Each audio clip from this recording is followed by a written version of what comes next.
The Science of Getting Rich Summary and Review by Wallace D. Wattles.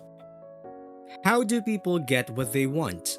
How do they even know what they want? Do you?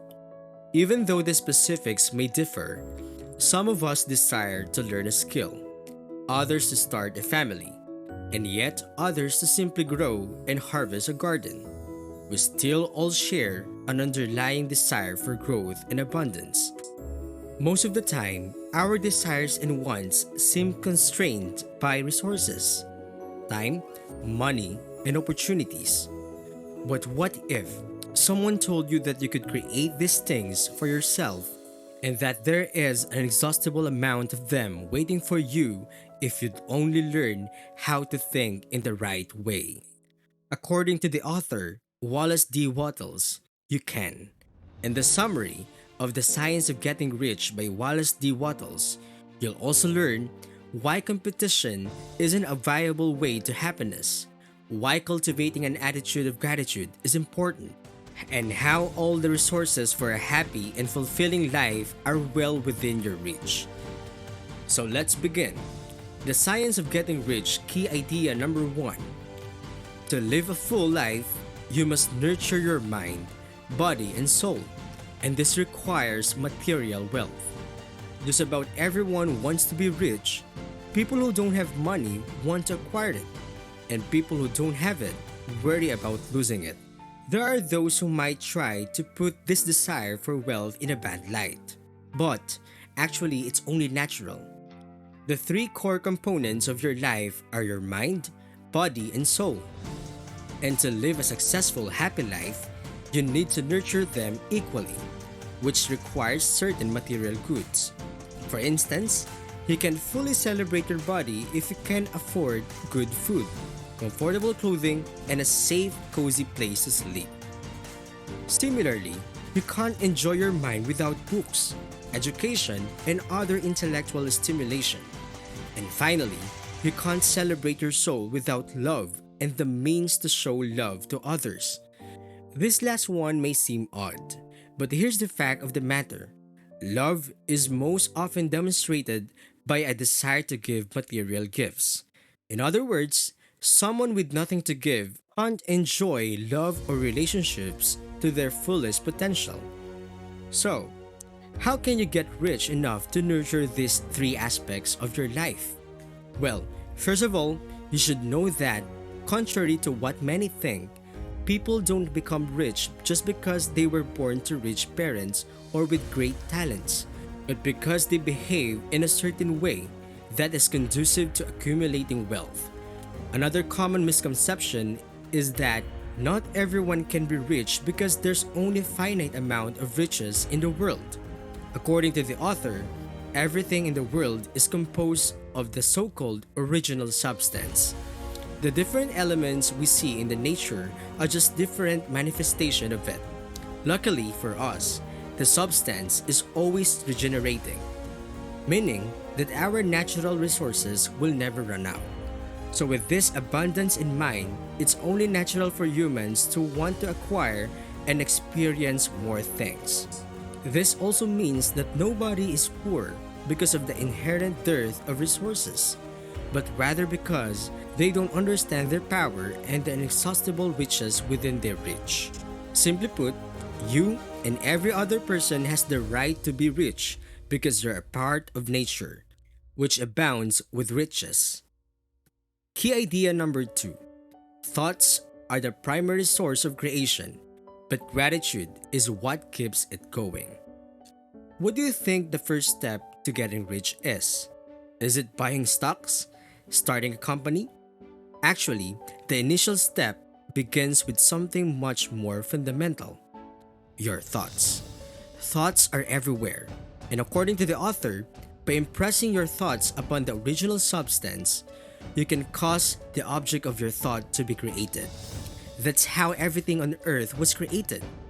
Everything you can perceive in nature, including the sky in the universe, is the product of a thought in the original substance. That's why, by imagining something using the power of thought, you can bring about its creation.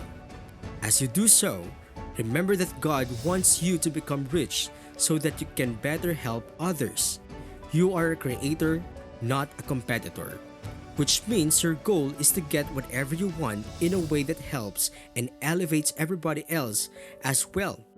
For instance, God wants a musician to have the best instrument so that they can create music that will also inspire others to strive for greatness. This all being said, it's not enough to just believe in original substance and hope that it will give you all you need. You also need to live by the law of gratitude. This is a natural principle that states that the more grateful you are for the substance, the more you'll attract good things.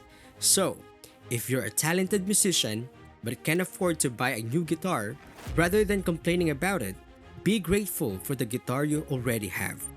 Know that, in time, the original substance will provide you with greater opportunities and better tools. Number 3. Focus your mind on what you want and don't worry about other people. Now, that you know that you can attain your desires through the power of thoughts, it's time to learn how to think the right way. To get started, use your imagination to imbue the substance with a clear and a specific picture of what you want and a strong purpose to obtain it.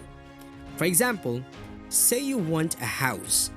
Picture in it in its all details. How big is it? What are the rooms like? From there, keep this picture in your mind, like a sailor who harbors a thought of the port where he intends to anchor. In addition to the image and purpose, you must also have a powerful faith that you can attain whatever you want, that it is there for you, and that you need only reach out and grab it. Once you've learned how to think correctly, then you can use your will to maintain this thinking and move forward on the path to riches. But remember, on this journey, the only appropriate way to use your will is upon yourself, not on anybody else. After all, you can't know what is good for anyone but yourself. Never force someone to work for you, and never take things from others through manipulation. The former is a form of enslavement, the latter of theft. If you want that big house, your only route is to imagine living in it until it becomes yours. Ignore those who tell you that you're too poor to afford it, and keep that clear image of success in your mind. Key idea number 4. Acting in the present, in harmony with your faith and purpose, will bring about the future you desire. Alright, so the power of thought is an incredibly powerful tool for creating your own reality, but action is still required to get things moving. While your thoughts can attract the things you want, only your action will make them truly yours. And because you can't act in the past or in the future, the present is the only moment you've got, so you better act now. That means, regardless of the circumstances you find yourself in, you've got to act to prepare yourself for the future you want. If you merely invest energy in visualizing your ideal future and do nothing to work toward it, success will never actually materialize. It's common for people to stall here because they believe their environment isn't right for the action they want to undertake. If you find yourself facing this problem, there's a simple solution. Just change your environment or improve it through your own actions. In other words, use your present environment as a tool to arrive at a more hospitable one. It's also important to do as much as you can during each and every day, so you make quick progress but without overworking yourself. Doing your utmost doesn't mean completing a ridiculous number of tasks every day, but instead applying all of your faith and purpose to making progress toward your personal goals. Many people make the mistake of spending their mental energy in one place and their physical energy in another. But if you concentrate your whole being, mental and physical, on whatever act you engage in, then every action will be successful. Having your successes will then attract further successes, and pretty soon, you'll get into a rhythm. So, If you already know that you want to earn money or more money, don't procrastinate. Start working toward your goals today and believe that you will eventually succeed. And finally, using your talents will help you to grow and inspire others to do the same.